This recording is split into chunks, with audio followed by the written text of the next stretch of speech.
Welcome to Mortgage Sales Playbook. I'm Pat Sherlock, your host. My podcasts are where top producers, sales leaders, and industry experts share strategies that drive real sales success. No fluff, just actionable insights to help you master the art of selling and leading. Today's topic is a really important one. I have the perfect expert. We're going to talk about Rocket's and Zillow's view of the future of mortgage lending. And Michael Kelleher has done a fabulous job with his blogs on these issues. He's well known within our industry. He's well known on the LinkedIn space. I highly recommend to all of you to subscribe to his. What he talks about is not what you normally see within mortgage banking. He's a fintech person. He started his own company, Easy Mortgage app, which was well known within our industry. And now he's a company called Adopt the Brand. So I'm thrilled to have you, Michael. Thank you, Pat. I appreciate being on today. Well, this is really an important topic because I don't think there's a lot of discussions about it, but you did an excellent job of reading through the earnings report that Rocket and Zillow recently published. And so let's talk about what we see, and we'll go with Rocket first, then we'll talk about Zillow. You talked about the Super Bowl ad, and you talked about what they were presenting, and certainly you came with a conclusion that I want you to share with our audience today. What a wonderful commercial it was for Yeah. the industry and about home ownership. But my problem was they did not show a loan officer once during the Yeah. entire transaction. And it fits their model, which is a closed loop, full ecosystem from starting on Truebill, which is where everybody's starting. And this is the theme you're going to hear today. Going to, I say, drop some toothpaste because that is going to be part of the new newsletter. Once the toothpaste gets out of the tube, you can't put it back in. And Mm-hmm. so the only way for them to really get purchase business is really their TPO, it has proven. But from a larger brand Mm-hmm. perspective, it is always going to be a data play. And people are trying to see how far up the funnel they can go. The race is on, and it's Zillow and it's CoStar. And will it be Rocket? It doesn't really matter. They have a big enough servicing pool at this point to be insulated from disruption. But that Truebill is where Mm-hmm. I see those consumers are going home. They want them to start in that mobile app, which you'll hear throughout this entire show today.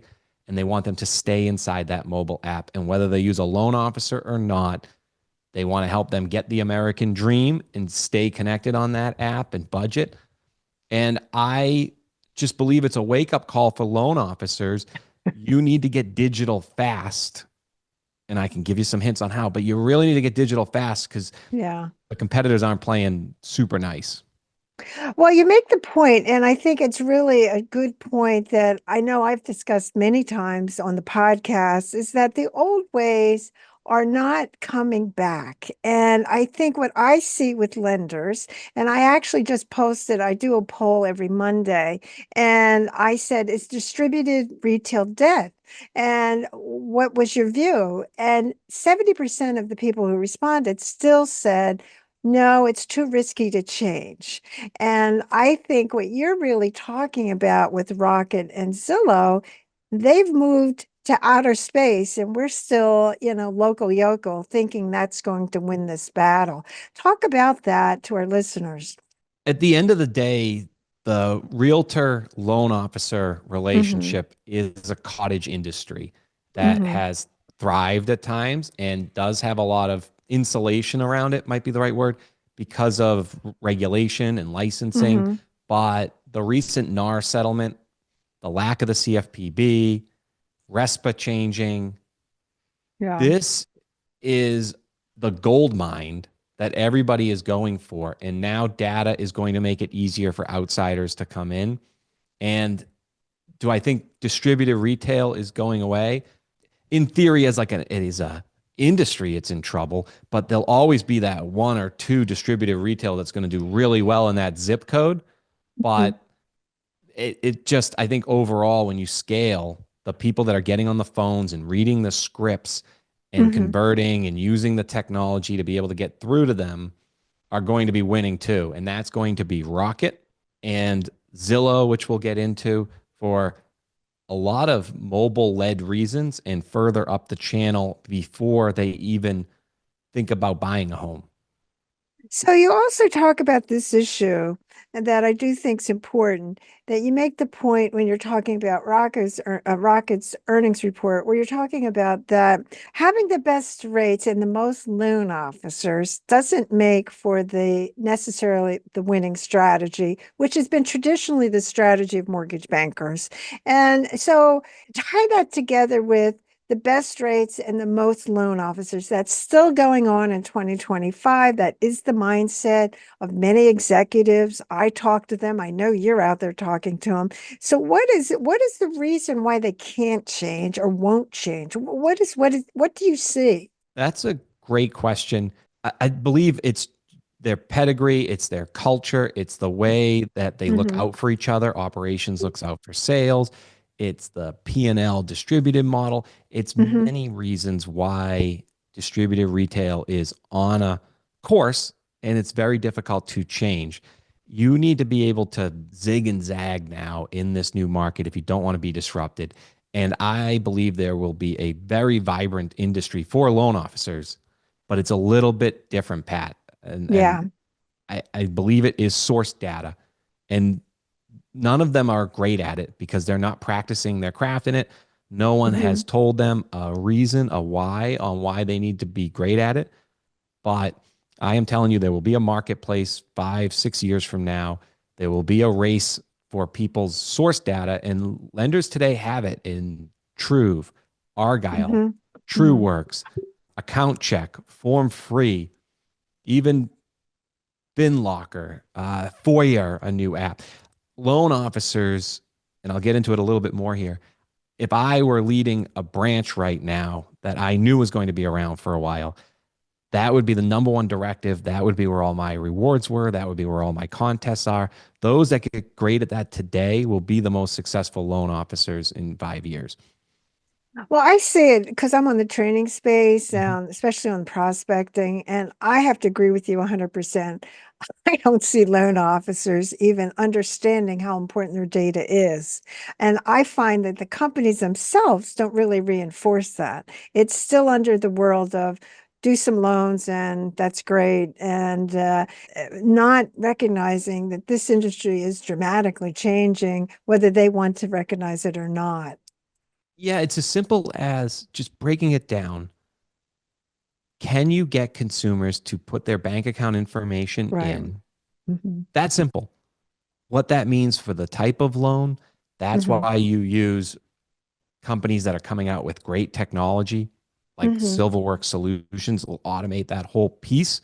But you, as a Hmm. loan officer for survival, need to be the best at getting a consumer to opt in their employment data and their Hmm. bank statement data. Even if it's not the right lift today, I Hmm. promise you, in ways you have not even imagined how the loan Yeah. cycle is going to work, it's going Hmm. to be the first one to get that.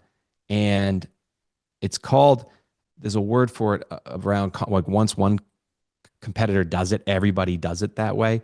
And so if you don't do Um, it as a loan officer, the realtors at some point are going to be able to get that data, bring it to an mhm, exchange and make $200. And you as mhm, a loan officer are going to say, wait, now I that's mine. That's how fast it's going to happen because it's going to be rewarded immediately. And it's not easy. That's why lenders and loan officers have trouble doing it. Asking somebody to opt in, you don't know how it works. So you're mhm. difficult. It's easy to just get a pay stub. That works for today. If you really want to win for tomorrow, you need to start practicing now while it is hard. Well, that raises the issue, and this is my own personal belief, and it comes back to the same old issue of the age of the workforce. I mean, I do think there's a disconnect between we talk about we need to bring younger people in, we talk about that up the kazoo, but really it hasn't happened. The loan officers in their 40s and 50s, and the reality of it is they hadn't had to do this. I mean, I think that we're in really a generational change that within 5 years, none of those people are going to survive because it's moving to the data component that you're talking about. And if you have to work 20 years, you're going to be obsolete pretty quickly. Do you see it that way? I am going to write about how lenders need to understand that all the value they thought they had as an asset in that LOS, that data is worth very little now because you can recreate it, you Hmm. can work differently with it. I'm not saying it's not worth anything, but that used to Hmm. be a big asset in M&A, and I think I'm going to write about that's why M&A is down. There's not much assets left except your salespeople and Sure. especially the ones that can get on the phone. I still believe script writing, sales Right. calls are important, but I would run a mortgage company totally different than people run today. But nobody wants to hear that. I'm just giving a little bit of toothpaste and saying that source data, you will thank me in 5 years because it's easy to practice. You can do it today. And I am informed and know why it will be right. And so you can walk away from this podcast with an actionable step that doesn't take a whole platform shift or transformation. And you can do it as a Well, loan officer. yeah, I mean, in other words, in a way, you're talking about the loan officer world are freelancers, basically. I mean, they're independent contractors, and so there always will be a value to that. But the point is that if you have X years to work, you need to move forward, not reliving, waiting for refis to just come at you. And I do think there's so much of that still going on within the industry. We can fight these changes all we want, but the consumer moves forward. And that's what Rocket, Zillow, all these companies are doing is seeing the value of the data. So talk about this issue and the strategy. I know you see this and you made the comment, it's not about best rates. It's not about having more loan officers. What do you think about that? I just think it's being purposeful. So the Hmm. strategy we just said today needs Hmm. to come from a leader that believes in it and can explain why you're doing it. If you have Hmm. too many loan officers, that message gets muddled and everybody goes back to the way they were doing it. Right. And I think the worst thing to happen in the industry was the 265 question click point of sale that everybody uses. It has made it extremely easy for fintechs to take your business because everybody wanted to use a loan officer because they were scared of the process. Once you Yeah. teach somebody how to fish, they can Yeah. feed themselves. And so every single servicer now has the Mhm. same exact point of sale 265 click process that you taught them how to do. And they Mhm. can change their rate in a second, you're telling them. And you need to reinvent that fast. And so at a big loan officer company, you need to scale. So you need people filling that out. The customer Mhm. doesn't like it, by the way. We did a secret shop of 20. I know Yeah. a lot of loan officers listen to this. We did a secret shop and applied to the top 20 lenders and filled out all of their point of sales, 265 clicks. Every single loan officer that called us, by the way, it's still game on, even with AI supposedly. Not one company called within 1 minute, which is a 366% increase in closing if you call within that magic minute. Mhm. Hours, half an hour. We won't say it because they're bosses, but all of them did one thing, Pat. What? They all reread back for 40 minutes every single click and message that we filled out for them. And Yeah. that is a broken process from the very beginning. And that's what you're seeing in the Rocket app. And that's what you're seeing in the Zillow app. And that's what Mhm. you're seeing in every single servicer, like Mr. Cooper and Freedom, that Mhm. go out and buy the servicing and put that in Right. there. They're saying, thanks for training on it. Now we're going to go retain on it. Well, let's talk about Zillow, okay, and how you see Zillow, and you make the point about them really, moving to a different model, but one that's a smart model where they're making revenues off of every part of the contact side. So, talk about how you see the world of Zillow. Zillow dropped a bombshell. They figured Hmm. out what's called signals. So Hmm. signals are not the ability to acquire the customer, but once you have them, understanding the data of their intent. And is it Right. louder? Is it softer? Do they have a good credit score, bad credit score? Anybody that's tried to get a consumer app knows that you will go through 10, 20, 40, 80 million dollars just getting customers to try and figure out what the signals are. That's why many Hmm. fintech come into mortgage and say, hey, maybe your loan officers can share my app. I can't do it myself. It's extremely difficult to do. So the last 5 years, the industry has been picking on them, saying, oh, they can't, nobody goes to a Zillow app. Well, they think that was the bombshell. And it's page 16 and 18 in the investor deck. They Mm-hmm. have figured out all 210 million users. They had a problem which was called voyeurism or digital window shopping, Mm-hmm. and they couldn't figure out what was what. And now, 5 years later, they have figured it out. And it is all on the super app. And I've been saying it for many years. And everybody fights the app, but the mobile app is what the Rocket has and what Mm-hmm. Zillow has. And everybody is trying to change it from house prices to monthly payments because Mm-hmm. that's ultimately what they believe you're going to be shopping in the future, right? And then they're starting it with rent. That's Mm-hmm. why Zillow went out and gave Redfin, who desperately needed the money, so they got quite a haul of multifamily data, Mm-hmm. multifamily inventory, so that they can actually challenge the big horse in the race, which is CoStar. Zillow wants to do what's called buyability. That super app is becoming buyability, and that is getting people trained at the rental side of things to start thinking monthly payment. Keep them engaged in the app so when they're ready, they can use showing time, right, to tour, and Mm-hmm. then they can find the agent.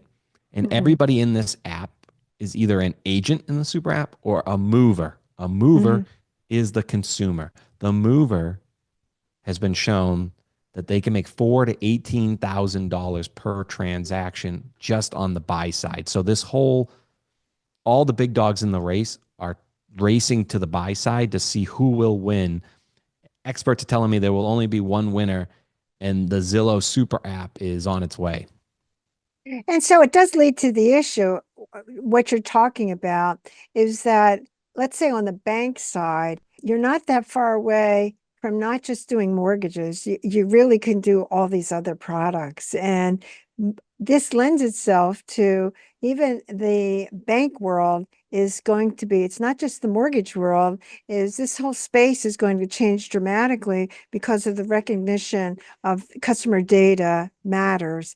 Banks are notorious for not looking at it that way, that they look at it, that their brand is, I mean, even some of the big guys still believe that if they advertise on TV, that that's going to help them do more business, and it doesn't work like that. No, it's customer relationships, Yeah, it's the data, like you right. said, and it's the Mm-hmm. distribution. And can you build a network around it? You have to start with the mobile app. I am still convinced. And Mm-hmm. this is what Zillow's doing, and they are winning. This is what Rocket's doing with Truebill. They're winning. There are so many lenders that have not even started on the app because everything goes off of the app. They have something Mm-hmm. called FUB, which is a communication platform that they can use to see how engaged a person is along the way. They have Mm-hmm. something called Follow Up Boss, which would be equivalent to a CRM Mm-hmm. that we shop for in lending, but you would connect the CRM to your mobile app just like they did. So the Follow Up Boss also follows up because you're eventually getting them to Zillow Home Loan so somebody can turn that rental Right. payment into a pre-approval on a home that they saw on showing time. And the biggest takeaway, if I was a loan officer right now, would be what do I have for a mortgage calculator on a mobile app? And by Mm-hmm. the way, Easy Mortgage apps does still exist if that's what you need it for, because where do people go to calculate? They go to Zillow. And that Yeah. was actually the number one signal identifier, think like a radio that could tune in. The voyeurism, and by the way, it was a huge problem they were not expecting during COVID. Millennials and Gen X's started playing games where they would try to find the pool, guess whose house I'm in, and they were using it as a game and messing up the data Yeah. intent signals, right? Well, they figured out the calculator is a big part of it. If somebody scrolls down to the calculator, they're probably a home buyer. You want to keep them off Zillow's calculator as much as possible as a lender. So then where do they go? We'll send them to bankrate.com. Yeah. Well, Red Ventures just launched Sage Home Loans. Sage Mm-hmm. Home Loans just went out and hired this year alone 320 loan officers, all out of college. Your kind of model, Pat, that I know you talk about, Yeah. love, and say it works. And they are going to be calling everybody that uses a bank rate calculator. Mm-hmm. So now where do you send them? You have to send them somewhere or they're going to go to those two areas. That we talked about earlier, loan officers being toast. It's they got to figure out, you got to figure out the cracks in your house and take care of them before they turn into bigger cracks or foundational cracks. Here's another piece of toothpaste. The calculators are becoming funnels for those two top lenders. And Sage wants to close 50,000 loans next year. Mm-hmm. And Zillow is well on its way to closing 30,000 loans. Those will be two top 20 lenders that all of Right. your customers are using the calculators of, right? So Zillow has shown that everybody that comes to use the calculator, they can make $4,000 to $18,000 on. And I think loan officers have not figured out how much they lose every time somebody uses the Zillow super app. Well, I could talk to you for hours. I mean, I find this really fascinating and getting the message out. And this is my personal view that I don't think lenders have as much time as they think they have. Like this is going to go away. I think this is just ramping up, and I do think it is generational. So, if you would kind of share a couple takeaways for our listeners, what would it be that they really, you've talked about several of it now, but what are the couple things that they should really focus on? I would focus on source data and Hmm. happy to help out there, but you need to practice it. Thinking of it like taking swings. That would be where I would go. Yeah. Number two is figure out your calculator leakage, crack in your wall problem because it's going to be huge and it really just started. So it's not your fault that you're that far behind. Yeah. Mhm. Three, I just interviewed Owen Lee on my show, the Mic'd Up show, and he talked about what will hurt loan officers and drive them out of the business is when they lose that one deal a month, two deals a month, and slowly chip away, or not even closings, but the potential deals they could have got. So think my calculator story. Mhm. And over time, without even realizing it, they will shrink, shrink, shrink on what type of viable occupation this is. And that's where you're going to see a mass exit of loan officers. They won't even know it's happening until it's already happened. So water's leaking real slow, time to patch it up. I would patch it up on the calculator. Also, you need a why and something to be optimistic about to challenge these Zillows and Rockets of the world. And that is the source data because you in person can be better than them digitally at getting somebody to opt in their bank account. That's really good point. And as I said, I think you're really sharing important information for our industry for sure. And so I want to thank you for sharing your thoughts today. I want to recommend to everyone listening to our podcast to connect with Michael. How can they get a hold of you, Michael? I would go to Miked, Miked, upshow.com and check Okay. out our podcast. And you can go to any of our platforms and reach out to me through it and find my Okay. LinkedIn through it. I'm actually Mobile Mike on LinkedIn or Michael Kelleher. Um, and I am one of the most responsive people on LinkedIn. So please reach out. And if you have any great stories to tell, please reach out. I don't mind writing about them. Well, I highly recommend. I read them myself. I think they're fabulous, and I suggest for everybody listening today that they also do so. You share such fabulous information. I want to thank everybody for listening and certainly to subscribe to our podcast. Thanks again, Michael. Thank you, Pat. Appreciate it. That's a wrap for this episode. Be sure to subscribe, leave a review, and share it with your team. Want more proven sales strategies? Visit patsherlock.com for expert resources, coaching, and sales training. Until next time, keep selling smarter and not harder.